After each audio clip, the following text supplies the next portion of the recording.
Phone की घंटी बजी और रानी ने फोन उठाया। उधर से कोई बोला, भाभी, और रोने की आवाज आने लगी। निशा ने प्यार से पूछा, क्यों रो रहे हो, छोटे बच्चे की तरह?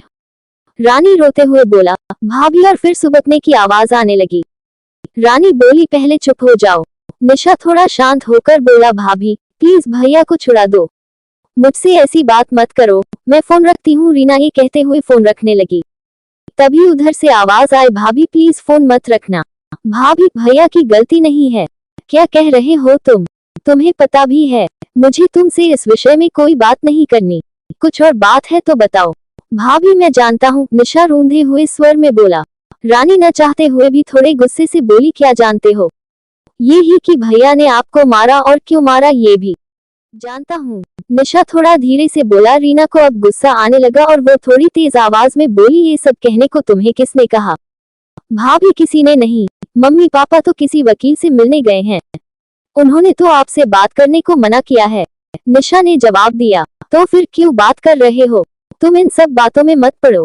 रीना गुस्से से बोली, कैसे ना पड़ूं, वो मेरे बड़े भाई ही नहीं सब कुछ हैं, मैं उनके बिना कैसे जीऊंगा?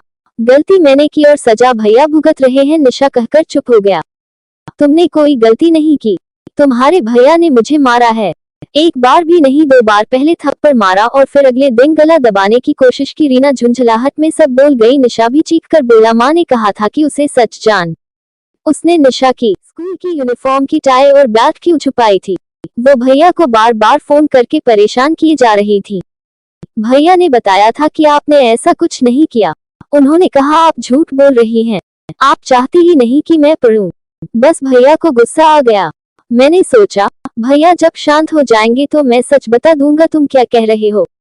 तुम्हें पता भी है? रीना हैरान होकर बोली। निशा धीरे से बोला, हाँ भाभी मैं जानता हूँ, मैं क्या बोल रहा हूँ। 24 जनवरी सुबह 5 बजे आप दोनों दिल्ली के लिए निकल गए थे। मुझे लगा था उस दिन मैं स्कूल की छुट्टी कर लूंगा, पर मम्मी पापा बोले, नहीं कोई छुट्टी नहीं, स्कूल जाओ। स्कूल में मेरा टेस्ट था और मैंने याद नहीं किया था। मम्मी पापा को पता था कि बुधवार को स्कूल की यूनिफॉर्म की चेकिंग होती है, इसलिए मैंने टाई बेल्ट जल्दी से बैग में नीचे डाल दी और उनके साथ ढूंढने लग गया। बस ढूंढते ढूंढते समय कट गया। मम्मी को लगा आप छुपा कर गई हैं। उन्होंने तभी भैया को फोन लगाकर गुस्से में आपके लिए बहुत कुछ कहा और साथ में ये भी कह दिया आप चाहती ही नहीं मैं पढ़ूं।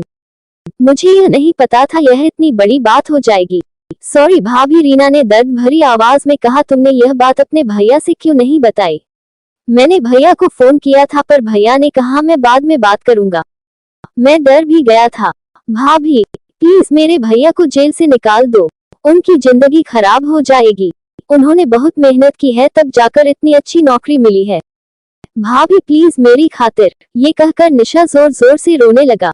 रीना बोली, चुप हो जाओ, मैं तुम्हारे भैया को जेल से निकाल दूंगी, पर तुम प्रॉमिस करो तुम हमारी इन बातों के बारे में कभी किसी को नहीं बताओगे, अपने भैया तक को नहीं। आज के बाद मुझसे बात भी नहीं करोगे। रीना ने फोन रख दिया। फोन रखकर वो फूट फूट कर रोने लगी। थोड़ी देर बाद चुप हो गई और कंप्लेंट वापस कैसे लेनी है सोचने लगी, क्योंकि पापा ने ही वहां से थाने फोन किया था और पुलिस रात को आकर पकड़ कर ले गई थी। तभी दरवाजे पर बेल बजती है। वो दरवाजे के पीपहोल से देखकर दरवाजा खोल देती है और दरवाजा खोलते ही अपने पापा के गले लगकर खूब रोती है।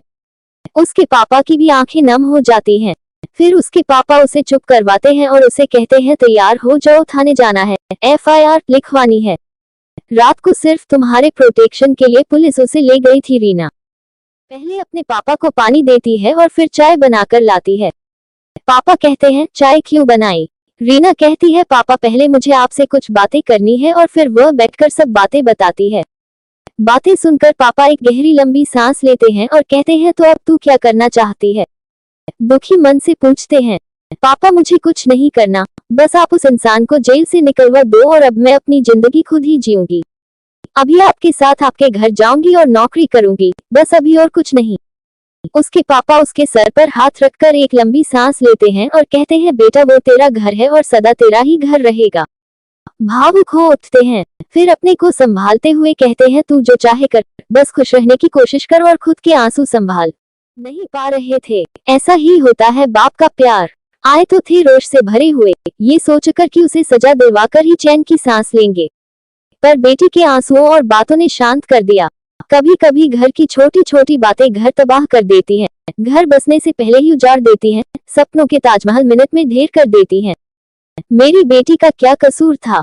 ये सब सोचते हुए उठते हैं और रीना से सामान पैक करने को कहते हैं। फिर पापा बेटी थाने जाने के लिए निकल जाते हैं।